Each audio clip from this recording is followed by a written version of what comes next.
German नाजियों ने Atlantic महासागर में एक मछली पकड़ने वाली नाव को रोका। अफसर हमेशा की तरह नाव पर चेकिंग करने चढ़ा, लेकिन तभी सामने खड़े एक तगड़े आदमी ने मजे लेते हुए उसे थपकी दे दी। अफसर सीधा भड़क गया। अपने हाथ वही रखो। ये देखकर पास खड़ा दाढ़ी वाला भाई डर के मारे दोनों हाथ उठाकर सरेंडर कर देता है। लेकिन कुछ ही सेकंड की शांति के बाद दोनों भाई अपनी हंसी नहीं रोक पाए। जैसे कह रहे हो मैं डर गया, मैं तो नाटक कर रहा था, अब तुम्हारी खैर नहीं। दोनों की इस बदतमीजी को देखकर अफसर गुस्से से पागल हो गया। उसे यकीन ही नहीं हो रहा था कि आजकल ऐसे आम लोग भी हैं जो नाजियों से नहीं डरते। लगता है इन्हें सबक सिखाना ही पड़ेगा। उसके एक इशारे पर सैनिक नाव पर मिट्टी का तेल छिड़कने लगे। अफसर ने बड़ी शांति से कहा, पिछली बार जिस आदमी ने मेरा ऐसे मजाक उड़ाया था उसकी कब्र पर आज 3 मीटर लंबी घास उग चुकी है। मैं तुम दोनों को 2 विकल्प देता हूँ, या तो नाव पर ही जलकर राख हो जाओ या फिर इस विशाल समंदर में कूद जाओ और तैरकर वापस जाने का रास्ता ढूंढो। मेरे सैनिक पीछे से तुम्हारा हौसला बढ़ाएंगे और जब तुम तैर नहीं पाओगे तो तुम्हें कुछ गोलियों का इनाम भी देंगे। लेकिन विलेन हमेशा ज्यादा बोलने की वजह से ही मारे जाते हैं। उसने सपने में भी नहीं सोचा था कि इस नाव पर खून का बदला लेने वाली एक सुसाइड स्क्वाड मौजूद है, और खासकर ये भालू जैसा दिखने वाला बड़ा भाई। इसका कोई और शौक नहीं, बस इसे अपने हाथों से नाजियों को फाड़ना पसंद है। ये तो बस शुरुआत थी।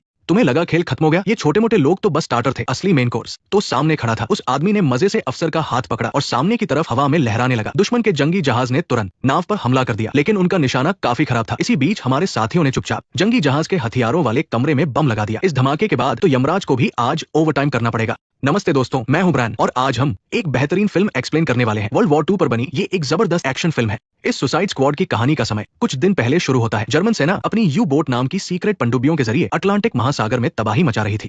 उनकी इस वुल्फ पैक रणनीति के सामने कोई नहीं टिक पा रहा था। लगभग पूरा यूरोप हार चुका था। इंग्लैंड अकेला पड़ गया था। ऐसे नाजुक मौके पर जर्मन पनडुब्बियों ने इंग्लैंड की समुद्री सप्लाई लाइन भी काट दी। इस मुश्किल हालात में चर्चिल ने ईंट का जवाब पत्थर से देने का फैसला किया। अगर तुम पनडुब्बियों से मेरी सप्लाई लाइन काटोगे तो मैं तुम्हारी पनडुब्बियों की ही सप्लाई लाइन काट दूंगा। इसलिए उन्होंने एक ऐसी सीक्रेट टीम बनाने का फैसला किया जिसका कोई सरकारी रिकॉर्ड न हो और जो छुपकर इस मिशन को अंजाम दे सके। अब आप सोच रहे होंगे कि उन्होंने सप्लाई शिप पर हवाई हमला क्यों नहीं किया। वो इसलिए क्योंकि जर्मन सप्लाई शिप स्पेन के एक न्यूट्रल बंदरगाह पर खड़ी थी। अगर इंग्लैंड वहां हवाई हमला करता तो इसका मतलब था कि उन्होंने न्यूट्रल रहने का नियम तोड़ दिया। ऐसा करने पर यूरोप के बाकी देश जिन पर अभी तक कब्जा नहीं हुआ था वो भी इंग्लैंड के खिलाफ हो जाते। इससे इंग्लैंड हर तरफ से दुश्मनों से घिर जाता और ऐसा करना अपने ही पैरों पर कुल्हाड़ी मारने जैसा होता। प्रधानमंत्री ने कहा कि इस सुसाइड स्क्वाड का ये मिशन बहुत ही खतरनाक होगा क्योंकि सरकार उन्हें नहीं जानती। अगर वो अपने ही देश में पकड़े गए तो उन्हें जेल हो जाएगी और अगर नाजियों के हाथ लग गए तो उन्हें भयानक टॉर्चर सहना पड़ेगा और दर्दनाक मौत मिलेगी। लेकिन पूरे इंग्लैंड में ऊपर से नीचे तक हर कोई जेंटलमैन बनने का नाटक करता था। तो फिर ऐसा गंदा और सीक्रेट काम करने की हिम्मत कौन दिखाएगा? किस्मत से एक ऐसा ही आदमी था जो मिलिट्री रूल तोड़ने की वजह से जेल में बंद था। ब्रिटिश आर्मी का मेजर गस। वो बहुत ही गुस्सैल और बेकाबू था और इंग्लैंड के सो कॉल्ड जेंटलमैन वाले अंदाज से बिल्कुल अलग था। उसने आराम से 30,000 की स्कॉच विस्की की बोतल उठा ली।